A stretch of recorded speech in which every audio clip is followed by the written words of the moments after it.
have with us here this afternoon Jason Downey. Jason, you've been involved in motorsport in various forms for quite a long time now. Correct me if I'm wrong, but drags, autocross, rally, am I missing anything? I actually started marshalling from the time I got my license. So 30-something years ago is when I was introduced into motorsport. Oh, right. So I didn't know that. That's roots go back from that, and then pick one. What's your favorite of all of them, if there are any?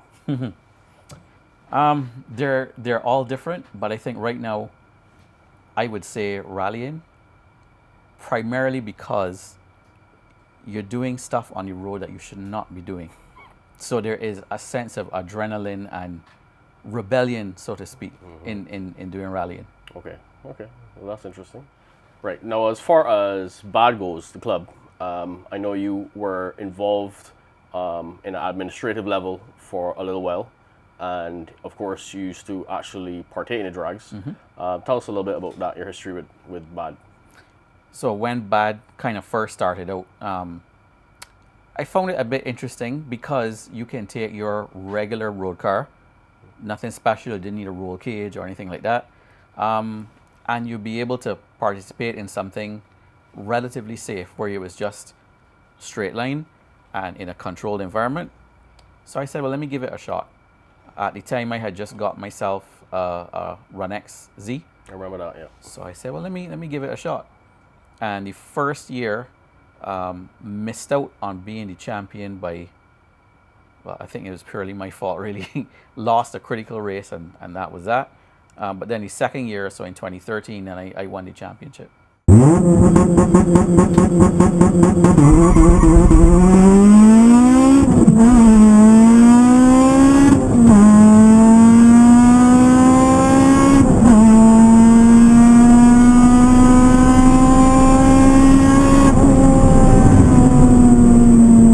Right, so you're going back 11 years now. Up to pre-COVID times. Right, yes. So when you look at BADD today, 2024, compared to where in those, I guess you could say, infant years, what do you see? Let's quickly look at the last event, for example. Listen, the last event, when I saw that entry list, and being on the admin side of the club, I knew not everybody's going to show up. Fellas will either blow up something the day before,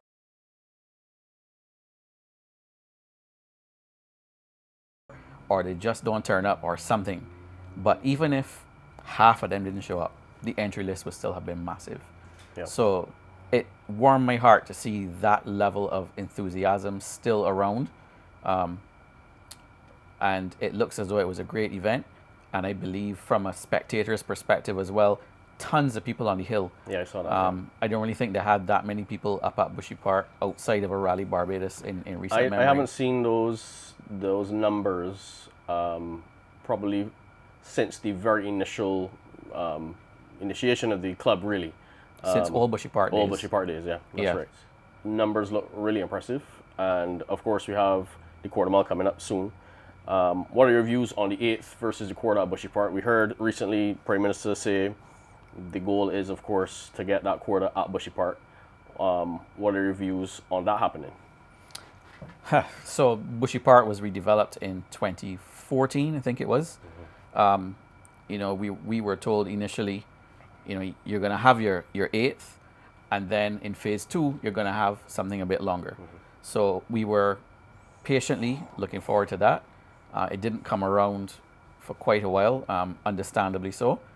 So I am looking forward to something like this happening, because if you look at all the other Caribbean territories, yes, they have a quarter, but they do have access to things that we don't. For example, old airports, extensive pieces of land that, land in Barbados undeveloped with no one living around nearby and so on. Yes. I always tell people the prettiest drag strip in the world has got to be Arnisvale in St. Vincent. You're literally drag racing into the ocean.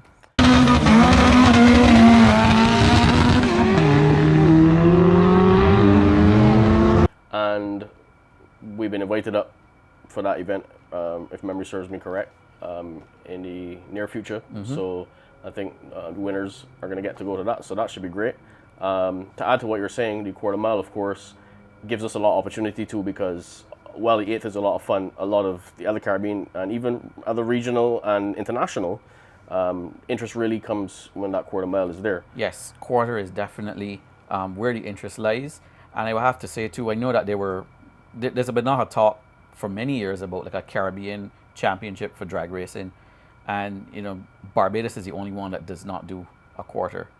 So it's a little bit unfair to ask everybody to go down to an eighth. Yeah. For me, I think an eighth is too short. Perhaps 1,000 foot, which is between the eighth and the quarter. But if you look internationally, a lot of these drag strips have been coming down from a quarter to eighth. Yeah. So there is that. However, those are like funny cars and that kind. People getting up to excessive speeds, right? So I think in the Caribbean, quarter is kind of where it's at. And I just want to say as well, you know, you see these things on TVs and on YouTube and stuff. Until it happens to you, you don't really appreciate it. But when we did Thickets, so that was the first time we had a quarter. Yeah, I remember that, yeah. When I did Thickets and I had the Run X Supercharger at the time, when my speedo ran off, I could not believe what had happened. Like I said, you see it happen in the movies and stuff, but never to you. And when that thing went past the 180 and kept going, it was like, wow. This stuff is real. Yeah. Well, and of course, if you have the quarter, you can dial back. You can do anything in between there. But to have it is you know, going to give you a lot more opportunity and so forth. So, but in the meantime, we work with what we have, and the eighth has been really exciting. A lot of the guys have really developed their cars and have got that opportunity to really develop and hone their skills, especially with the launches and the 60 foots and all that, because that's going to help you regardless. A lot of time is, you know, as you would know, where that is. So it'll be interesting to see. Now that we saw the last event too, it seemed that they really got the track bite down well. I noticed that a lot of guys were getting improved 6 foot times and so forth. So that's great. I know a lot of work has been put into all of this behind the scenes. A lot of people, of course, come and watch the event from the hill and enjoy it. And into, you know, typical Bajan style, we all do critique. You know, hillside racers, but behind the scenes, there's so much that has to happen and does happen. And you know, I personally want to take the opportunity to say thanks to all of those persons that, you know, sometimes go unnoticed, unmentioned, but put a lot of effort into making the club what it is today. You would have been one of those ones in the early times, and there are many since you and even before, and so on. So what do you see as the future of drag racing here? What would you like to see, and what do you think is reality is going to be? Obviously, a longer track is where we need to go, because even though we do manage to have quarter mile and it's on the road, you don't get the side by side. So yes, the guys can take time to build their skills in the eighth. You go on the quarter, but you don't get the side by side adrenaline action. Yeah. And a lot of the spectator view is also limited because there's no racing to gauge, right? And I think too, a lot of these races are psychological to some extent. Yeah, for sure. So I mean, we got to remember that drag racing is all about bracket racing as well.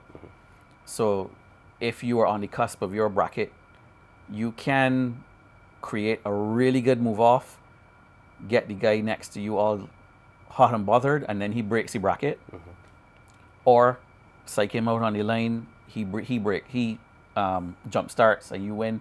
So there's a lot of that stuff that goes on that people just don't really, the fans for sure don't appreciate and don't take into account really. So let's talk a little bit about the tests and tunes that we often get to have. I think we're going to get before the actual event. How important do you think they are for the racers? Oh, very, very important, especially when it comes to the actual racing side of it. Because when it comes to an eighth, I mean, an eighth is won or lost really in a 60 foot. You have a horrible 60 foot, you generally can't redeem yourself, right? So, and I see that the track does have the track bite stuff on it now. So I think people will need to be accustomed to that. You got to dial in traction for that. And as well, it is a safe place for you to come and literally test and literally tune, because you can do it in a controlled environment on a track, not in a bumpy road, Saturday night and blow up the engine. So everything is all nice and controlled for you. Yeah. And now, of course, in the quarter, I doubt we'll have that same trap bite. No. So that's where some of the fun comes into, because, of course, you have to be able to adjust your driving style and tweak the car a little bit with that in mind. Your suspension settings, the tire pressures, RPM launch, all that stuff is going to make that difference. But that's where experience comes into, because a lot of drivers, you can, as you know, have the fastest car there and still not come anywhere near top. And you can see those, response times, and just learning the car and being able to go back at it. It's a process. Yes, as you said, reaction time too. All right, so I remember, Jason, when the club first started, one of the main reasons behind it, or driving forces, was to get all the racers off of the street, with illegal racing and so forth, and get them somewhere where, as you mentioned before, it's a controlled environment. You're not putting your life or others at risk, and the obvious reasons why you would want that there. And of course, now we got to actually time the once the equipment came into play, to improve and to really set your time and know if the changes you made were making a benefit, having a benefit or not. How do you think that has impacted on the drag club BADD, impacted on that shift where you see perhaps less persons on the road, doing what they shouldn't be doing? Yeah. I was not one of those persons who were on that side of the fence. We'll take your word for it. Yeah. But being in the club, I have heard, this person who is in the club used to be illegal racing and whatever. So that's good that they're coming off the street. And it, you have the data now. It does validate all the butt dyno stuff that you've been doing for years and years. And then the slight drawback we have, though, is that people don't want to hold a lash in front of the crowd, right? Illegal racing crowds might be smaller, but when you got 1,000 people at Bushy Park watching you, and you hold a lash, it's hard for the excuse. It is very it is very hard. But not to interrupt you, but losing is part of it. Sometimes we just have to learn to take it gracefully and come back and do better and so forth. But everybody, you come there to win, right? You come there to come first. Yeah. You come there to beat the next guy. As you say, that's part of the psychological side of it, having that next to each other. But, if we all had that attitude, kind of nothing would ever happen, because at the end of the day, someone has to win, someone has to lose. It's a 50-50 chance, and, all things being equal. Yep. And that makes you a better driver, because, you learn, well, how can you improve? And it's also more interesting for the spectators, for the sport as a whole. Yeah, it is. Because even like with the drag racing as well, how the thing's done, everything is in a tree. So we try to put equal people together, so that when you come to the elimination side of the racing, where it comes down a ladder or a tree, boom, boom, boom, boom, boom, everything should be very, very close racing, as opposed to on the street where you call out a fella, you can get any kind of combination there you want, right? I want to say thank you for you taking the time answering those questions for us, and feel free to join back with the racing with the club. Once life does not get in the way, I will do that. Because you have a car, of course, it's not set up for dragging, but as you said earlier, doesn't matter. It's bracket racing. Bring it and race it. Yeah. Right. So stick me in the right bracket, and there we go. Yep. And so, with that in mind, then we want to encourage everyone who think you have cars that look quick. You've done a few mods to it. You want to see what times there. We had people on the last event that their cars were not the fastest cars, but they had a blast and they really enjoyed it. They're going to come back again. Yep. And then, of course, now they got that bug to pick at it a little bit and see if they can improve. And that's what it's all about. It doesn't have to be the fastest thing ever, but you can just have some fun, work on the car, see what little mods you do can improve it, and just keep getting a little better, a little better. Hey, I just want to encourage too, the slower cars like myself. Drag race is not all about being fast. It's about being consistent.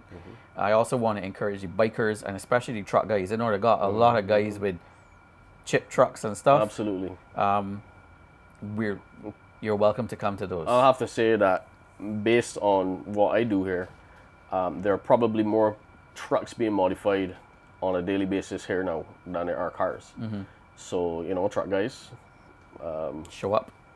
yeah, it's your invitation. Make it happen. And the club is usually flexible. If the truck guys say they only want to race other trucks, no problem. Yep. We can do a group for that. We did have an event too before where we had like all the R5s came. R5 group for themselves, motorcycle group for themselves. You got a lot of Evos, you all want a group for yourself, no problem. We're flexible. The grudges were a lot of fun as well. I remember those, not necessarily timed, but just one person against the other, matched up, crowd favorites, that sort of thing. Once the timing element is over and everybody does the brackets and everything, whatever you want at the end of the day until the light runs out is what we'll go ahead and do. Yeah. All right, Jason, tell us a little bit about Autocross, because that is something that is growing as well, but it's been around for a little bit, and I see a core group of individuals over and over again with a few new additions. But as a spectator sport, it doesn't seem to really have the numbers, even though other places it is quite popular. What can you tell us about that? So Autocross is sort of very similar to drags, where it's like bring what you got, right? So again, I sort of went into that because I had the Run X, so I did Autocross and I did drags as well, because why not? More the merrier. Exactly. So Autocross is quite the opposite of drags, where there are no straight lines. Everything is, there's a course set out. We use Bushy Park as well. So there's a lot of curves, and cones are set out in such a way to make the track have a sub-course inside of it.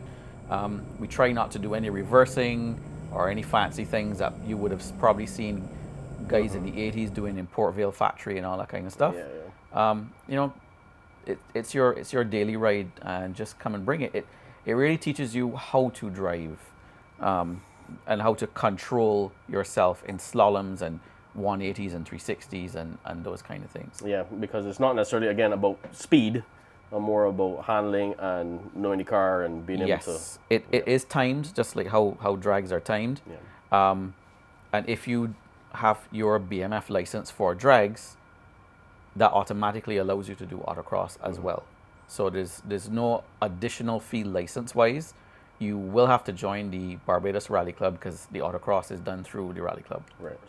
As you mentioned, sometimes when you get to the extreme of a purpose-built drag car, it's hard to adapt it for something like that. Yes. But if you are on those lower levels, it might not be that hard. Sometimes just tires and a couple other modifications to suspension, and you can transition quite easily. We have had people, it might sound wrong, but they went both ways. So we have had people who started in Autocross and then worked their way into drags, and we have people who started in drags and worked their way into Autocross. Right. We have 5 events a year, so I tell people budget like every other month. Every other month, right. Yeah. Okay.